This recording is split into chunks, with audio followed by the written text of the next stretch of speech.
ইমান ক্ৰিস্পি হয় চাব। এইটো এটা বৰা চাউল। এই বৰা চাউলখিনি মই গোটেই ৰাতি তিয়াই থৈ দিছোঁ আৰু ৰাতিপুৱা পানীৰ পৰা উঠাইছোঁ। উঠাই পেলাই ইয়াক মিক্সিত লৈছোঁ। মিডিয়াম জাৰটো লৈছোঁ, সৰুটো হ'লেও হৈ যাব। এতিয়া এইখিনি প্ৰথমতে অলপমান পিচি ল'ম। অলপ পিচি লৈছোঁ আৰু ইয়াতে পানী দি দিম। এতিয়া চাব যাতে পনীয়া নহয়, এইটো আঠা আঠা হ'ব লাগিব।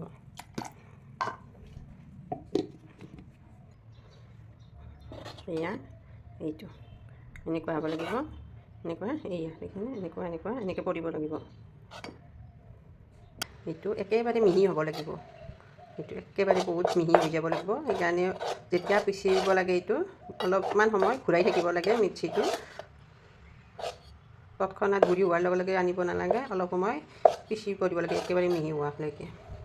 আৰু এতিয়া মই ইয়াতে অলপমান নিমখ মিক্স কৰি দিম, সোৱাদ অনুসৰি। বেছিকৈ দিলে বেয়া লাগিব। অলপ এইটো কেনেকৈ 2 মিনিট 3 মিনিটমান এনেকৈ লাৰি থাকিব লাগিব। অলপ ইয়াতে বতাহ সোমাই এইটো একেবাৰে কোমল হয়। গেছটো মিডিয়াম কৰি ল'ব লাগিব আৰু এখন ইয়াতে এতিয়া টাৱা দিব লাগিব। এয়া ননষ্টিক টাৱা হ'লে ভাল হয়।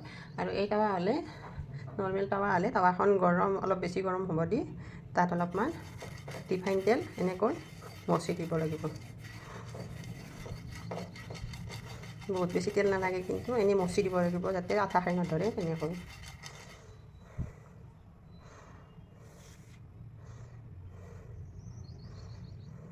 মোৰ হাতখনত কিন্তু এইটো দাগ আছে। এইটো দাগ মোৰ বেমাৰ নহয়, এইটো মোৰ হাত পুৰিছিলে। আজি 4 বছৰ আগতে হাতখন পুৰিছিলে দেৱালীত, আৰু তাৰ চিন থাকি গৈছে এইটো। এতিয়া মোৰ টাৱাখন গৰম হৈছে। এতিয়া মই এইটো লৈছোঁ ওচৰত। এতিয়া মই হাতখন কিন্তু ভালকৈ ডেটলেৰে ধুইছোঁ।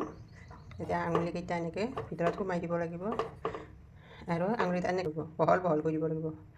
এনেকৈ দিলে লগ লাগি যাব। এনেকৈ বহলকৈ এনেকৈ দিব লাগিব আঙুলিকেইটা। এতিয়া তৎক্ষণাত আনিব লাগিব। এয়া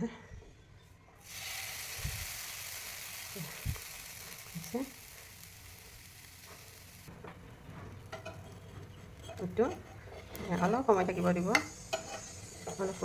দিব লাগিব। তাৰপিছত এনেকৈ নিজে নিজে উঠি যাব। এনেকৈ জাপি দিলে হ'ল। 4 জাপ এইটো হৈ গ'ল। এইটো মানে মই আগতে এবাৰ এনেই দিছিলোঁ, চিম্পুলকৈ বনাই দেখুৱাই দিছিলোঁ। প্ৰথমৰ পৰা দেখুওৱা নাছিলোঁ, সেইকাৰণে মোক বহুতে সুধি আছে কেনেকৈ আৰম্ভণিৰ পৰা কেনেকৈ বনাইছোঁ সেইটো দেখাব কৈছে। সেইকাৰণে মই দেখাই দিছোঁ বনাই। আৰু এইটো আমাৰ নামনি অসমৰ ফালে বেছিকৈ নচলে,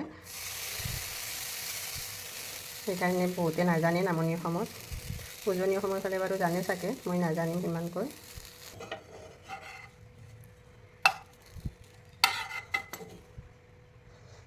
এনেকৈয়ে মই গোটেইখিনি বনাই লওঁ। বহুতেই এইটো বহুত দীঘলীয়া প্ৰচেছত কৰে। পিঠাগুড়ি খুন্দি উঠি আকৌ এনেকৈ সানে। মই পিঠাগুড়ি খুন্দি বনোৱা নাই, মই একবাৰতে কৰিছোঁ।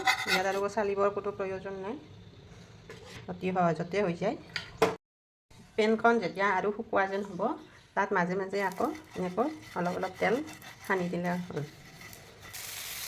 প্ৰথম অৱস্থাত অলপ বেয়া হ'ব পাৰে, ডাঙৰ হ'ব পাৰে, কিন্তু লাহে লাহে সৰু টুকুৰতে এইটো 2-3খনমান কৰাৰ পিছত আৰু হৈয়ে যাব, ভাল হৈ যাব। মোৰ হৈ গ'ল। এয়া জেং পিঠা মই বনাই ল'লোঁ। এই ট্ৰেখনত এনেকৈ লৈছোঁ। ট্ৰেখনত হ'লে শুকোৱাৰ পিছত ধুনীয়াকৈ উঠি যাব। ৰ'দত দিব লাগিব। যদি মোৰ ভিডিঅ'টো চাই উপকৃত হোৱা বুলি ভাবিছে, তেনেহ'লে লাইক কমেণ্ট কৰাৰ লগতে ফ'ল' কৰি দিব। এতিয়া মই ৰ'দত দিওঁ এইখিনি।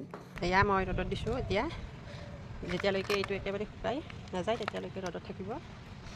আৰু ইয়াক ৰ'দৰ পাইনি তেলত পাপৰ ভাজাৰ নিচিনা ভাজিলে হৈ গ'ল। আৰু এয়া আনিলোঁ, মই ৰ'দৰ পৰা আনিলোঁ। ইমান ধুনীয়াকৈ শুকাইছে। এয়া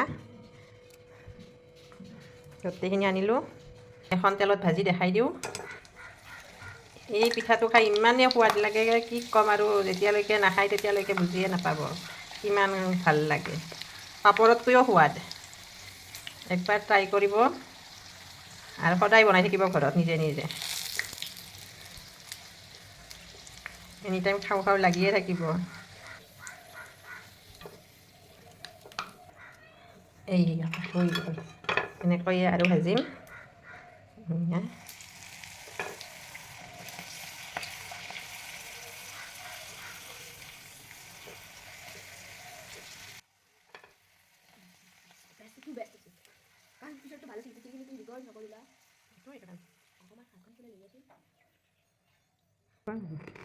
এয়া এখন ভাঙি দেখাই দিছোঁ